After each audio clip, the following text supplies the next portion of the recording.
So this is a brief run through of P2 Chapter 3 Motion and Pressure for your Year 8 progress check in a couple of weeks. So this is all about speed, acceleration, and using distance time graphs. So Statham uses the speed equation to calculate speeds. So speed is simply the distance travelled divided by how long it took. So a simple example would be if you travelled 10 miles in 30 minutes, then your speed would be 10 divided by 30 equals 0.33 miles per minute. And you might get a question of calculate the speed in miles per hour. So the mile stays the same, and we would just change this to hours. So that's half an hour, so 0.5 hours. And so then our speed would become 10 divided by 0.5, which equals 20 miles per hour. So we can use the equation regardless of what units we've got, but just check the question carefully in case it wants the speed in a particular unit. So that'll be working out speed, distance and time, and then obviously you can use this equation, you can rearrange it if you want to work out other things. So for example, if the question was how far did you travel at, let's say, a speed of 30 miles per hour for 3 hours, then we'd need to rearrange this equation. So distance is the subject, and that would then be speed times time. So the speed would be 30, time would be 3, and so we would get 90 miles. So that's speed, distance and time, and if you like your equations in the triangular form, which some people do, then distance would be on the top, and then speed would be down here, and time would be here. So that's the speed equation.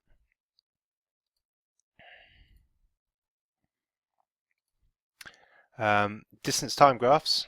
So if you measure, this has got the time in seconds, and here we've got distance in meters, and you measure the position, how far away an object is from the start point. So at 0, 0, 0 time, the object has started there. If we have a straight line, then we are moving at a steady speed, because for every second we go, the object has moved the same distance away. So after 1 second,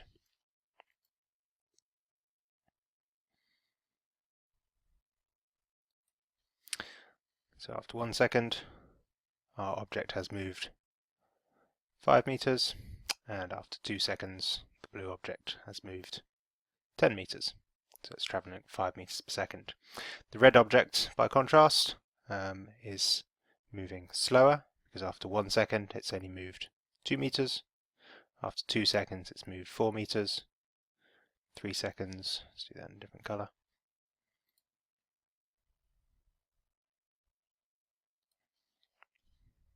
So 2 seconds it's moved 4 meters. 3 seconds 6 meters, and then 4 seconds it's moved 8 meters.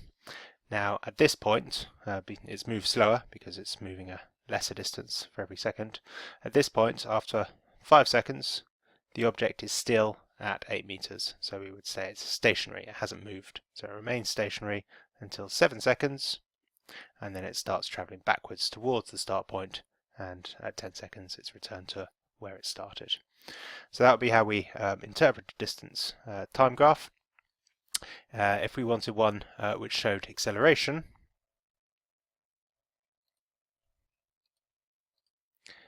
then we would be showing that it would be a curved line.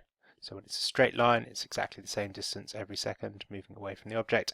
This curved line, at the start, it moves only slowly away from the start point, and then in the next amount of time it moves a little bit further away, but greater distance.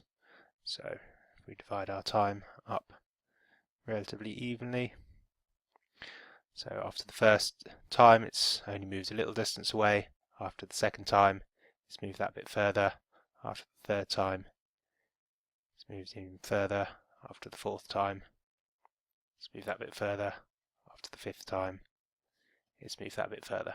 So we can see this acceleration because we've got a small gap between the first second and the second second, then a slightly large gap, slightly large gap, slightly large gap. So this would be an example of an accelerating object. So stationary, flat line, moving away, straight line, moving away slower with a shallower gradient or less steep. Accelerating, we've got a curved line, and if it's moving back towards the start, then it's got what we call a negative gradient, so it's the line going downwards. If we want to calculate the speed, then we are just looking at the distance time equation again, so the distance divided by the time.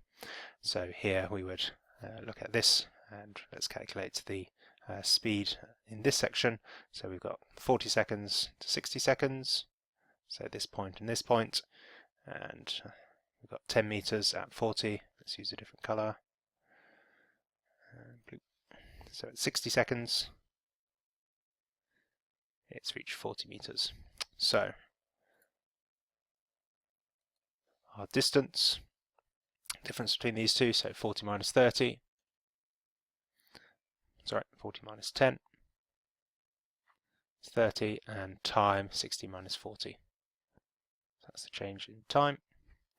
So that's 30 divided by 20 equals 1.5, and then the units, meters per second.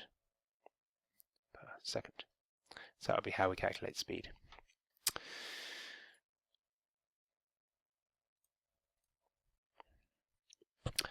So pressure, we've got gas pressure, liquid pressure and solid pressure.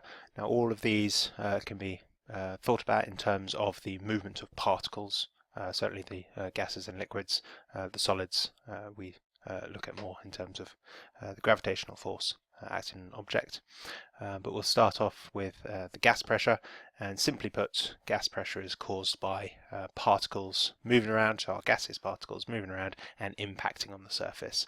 So this blue particle here impacts on the surface of the balloon, so applies a force to the inside of the balloon, pushing it outwards, and then this particle here, this will be an atmospheric particle, impacts on the other side of the balloon, so pushing it inwards.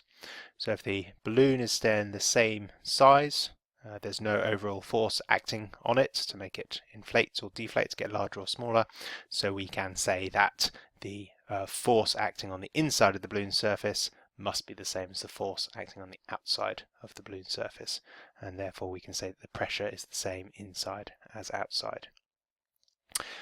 If we wanted to do a demonstration of this, if we take a Coke bottle and connect it to a pump and suck some of the air particles out of the Coke bottle, so that would be a pump for removing air. Now, because there are fewer air particles in here, so we've got lots of air particles on the outside, lots of air particles on the outside. If we've got fewer in here, they are impacting less often than the particles on the outside. Therefore, there is greater force pushing inwards, less force pushing outwards, and therefore overall the bottle collapses. So we need to be careful about what's happening here. It is not that the vacuum, we're creating a partial vacuum in here, it's not sucking the bottle in, it's that the external pressure, the air pressure, is pushing the bottle in. So these are all push forces, there's no pull forces, no suction in that sense here. So the atmospheric pressure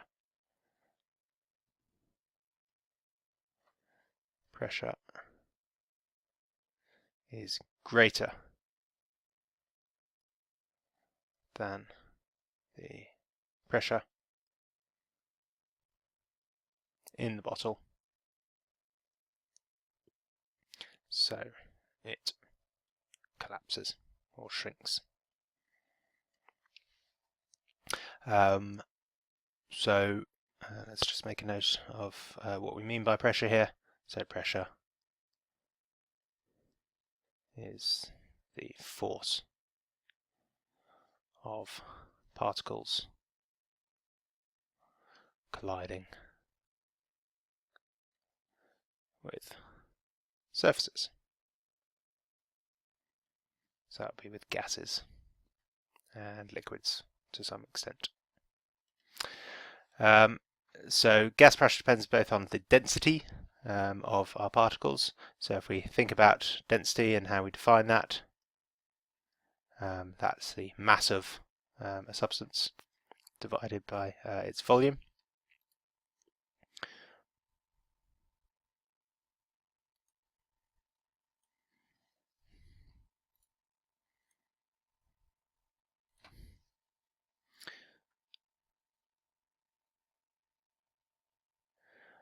So if we have a larger mass, we have more particles, therefore they will be impacting on the surface more often, and therefore we'd get more pressure. So if we increase the density, so we make these particles, there are more particles in that space, there will be more collisions and therefore a greater pressure. So we can do that by blowing more particles into it. This will cause the balloon to expand, so that gives the particles inside more volume, and therefore the density drops and the pressure on the inside and the outside equalizes. A second way that we can increase the pressure is make the particles move faster, and we know that when we heat particles, so heating makes particles move faster. Particles move faster.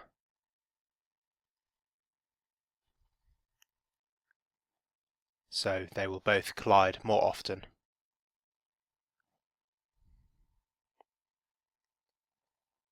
And with more force.